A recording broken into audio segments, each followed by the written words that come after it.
Hey besties, welcome back to my channel. I hope you're having a great day.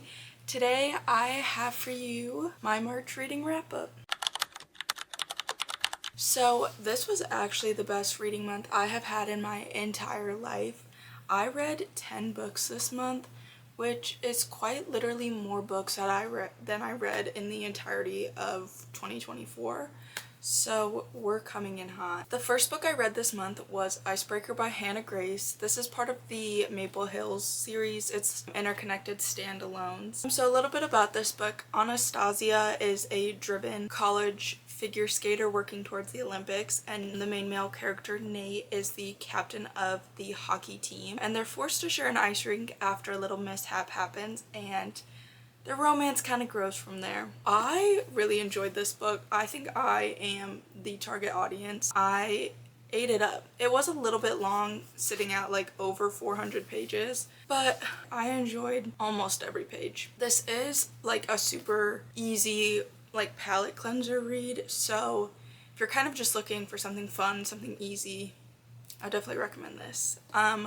Although I will say I hated the epilogue. Like, that knocked this down for me. The epilogue was awful, and I don't want to talk about it. I am continuing to pretend it doesn't exist. Sue me. Next, I read the Once Upon a Broken Heart trilogy by Stephanie Garber. The first book is Once Upon a Broken Heart. This book is about Evangeline Fox, whose boyfriend is getting married to her stepsister. So because she's so distraught, Evelyn goes and makes a deal with the Prince of Hearts, or Jax if you've read the Caraval series, to stop the wedding, and is unaware of the dangerous game she's entered. I gave this book 4 stars.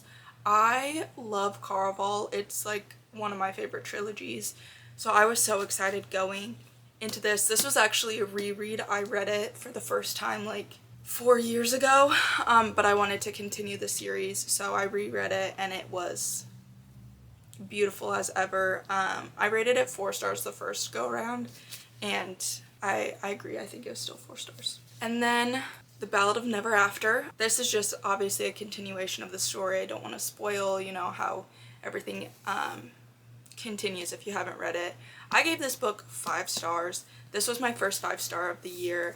If you want to hear more like thoughts, a more like concrete reading vlog, I read this in my highest and lowest rated Goodreads book video. This brought out like so much emotion in me. Like, I laughed, I scoffed, and I flew through this book. Like, these books feel so easy to just sit down and binge. Like, I swear I was reading these faster than I've ever read a book before in my whole life. Also, I love Jax, and no one can convince me not to. 'Cause baby, you get me so.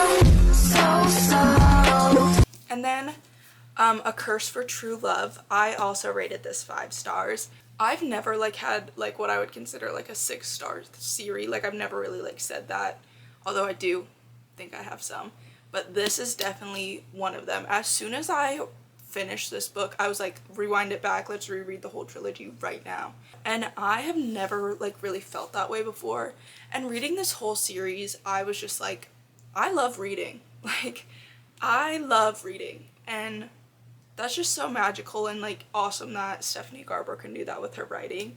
I've not stopped thinking about this trilogy since I finished reading it. So if you have any recommendations similar to this book, like this trilogy, please leave it down below. I need it.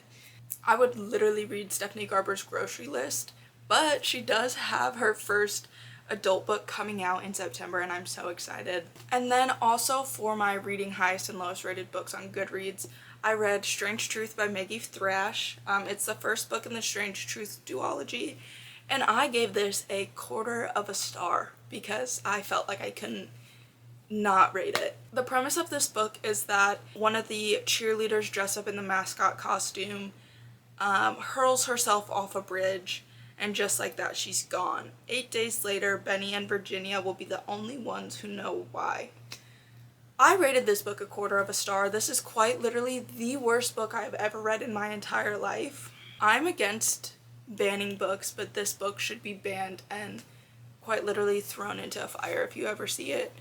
don't read it. This book is on the surface level what the synopsis says, but they kind of solve the mystery in the first 100 pages, and I was like, okay, where is this gonna go? Spoiler alert, it was not the cheerleader in the mascot costume. It was one of their male teachers who wanted to be in the costume to film CSAM, and distribute it between different schools and different members of the community, and that this had been going on for a while. So just, this is a YA book, and it's just beyond inappropriate and like should not exist. If you want more, you can check out my review on Goodreads. It's just a disgusting book. So, and then I listened to the audiobook of Daisy Jones and the Six by Taylor Jenkins Reid, and it's a story of a fictional 1970s band and their rise and fall, and the format of this is a little different. It's more of like a script format through interviews of the band members, friends, family, and it explores fame, love, and addiction. I gave this book 4.5 stars. I thought it was, different than any book I've ever read. I don't usually reach for more historical. I'm not saying the 1970s is like super historical, but like to me it is, okay? But I don't usually reach for books set in the past.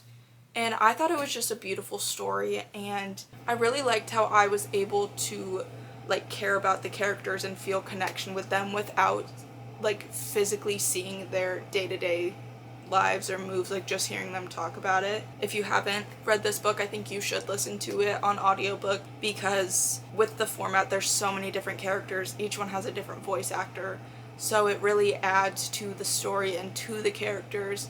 And there were some voices that I thought were just so fitting. I do want to pick up more of Taylor Jenkins Reid's books this year, so this was a good start. And then on my Kindle, I read The Housemaid by Freda McFadden, and this is a psychological thriller following Millie, an ex-con who became a live-in housekeeper for this wealthy family and uncovers their dark and dangerous secrets. I rated this a 3.5 star. I read a lot of mystery, and this one just wasn't my favorite. I read this book like immediately after my mom read it, so we could talk about it, and I did think it was, an easy, fast-paced read. Like, I did enjoy it. I was a little mind-boggled. Yeah, I don't I guess really have a justification of why it's a 3.5 stars. It's just not the best mystery I've ever read, but I do want to pick up more Freda McFadden's books, and I do think this is going to make an amazing movie.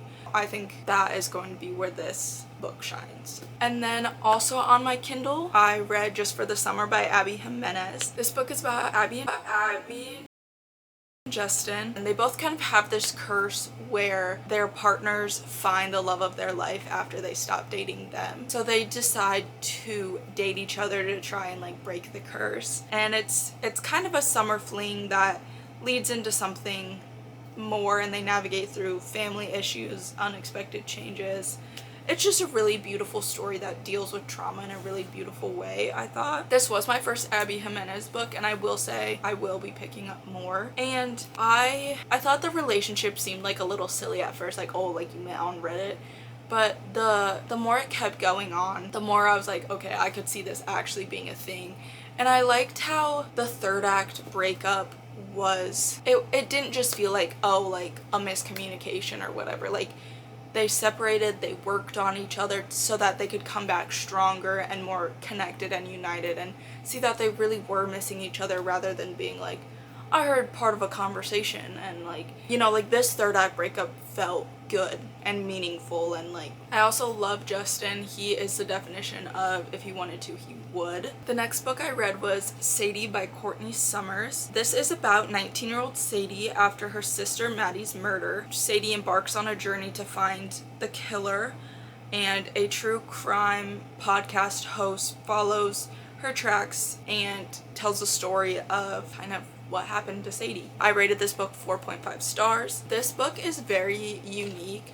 Half of the chapters are written in like a podcast script style, whereas the other half follow a more traditional story format and follow Sadie's movements kind of in the past compared to the podcast happening now. And I really liked that style. I think what kind of led me to initially buy this book was kind of the podcast format. It kind of reminded me of the format of A Good Girl's Guide to Murder, which is my favorite book. Definitely check trigger warnings with this book. This is a very, very heavy book, but I really enjoyed how the heavy topics they were talking about were more implied. It wasn't explicitly like, this is happening, this is exactly how she was murdered, this was, you know, all the damage she had to her body. Although this book was very heavy, I think it was just a beautiful story, handled very beautifully, and I haven't stopped thinking about it. I think I will think about it for a very long time to come. But if you do go into this book, just know that there's not a happy ending. So if you're not someone who enjoys that or is okay with that, then I would maybe skip. The last book I read this month was Right on Cue by Fallon Ballard. This is about Emmy, a screenwriter and former actress who is thrust back into the spotlight to play the lead in her own movie opposite the one actor she can't stand, Grayson West, leading to an enemies to lovers romance. I gave this a 3-star. It wasn't my favorite romance, wasn't my favorite book by any means. I really liked the idea of this book. I personally really like books set in Hollywood and a Hollywood setting, but this one was just okay. Like, Grayson in the beginning is such an awful actor when he's playing opposite of Emmy, but then they just kind of do the nasty and then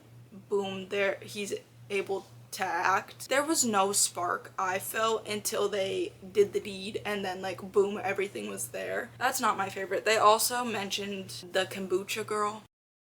I can't. When books like mention stuff like that or like TikTok references, I'm like, ew. Didn't love that. And Emmy gives a little I'm not like other girl energy without explicitly saying it, but it kind of like feels like that. And I will say this is a light, easy, fast-paced palette cleanser read if that's what you're looking for. It's just over 300 pages. Also, if I have to hear that Grayson smells like pine and charcoal one more time, like, I was gonna lose it. Anyway, that is all of the books that I read this month. Please feel free to leave any of the books you read this month down in the comments below, and I will see you guys next time. Bye!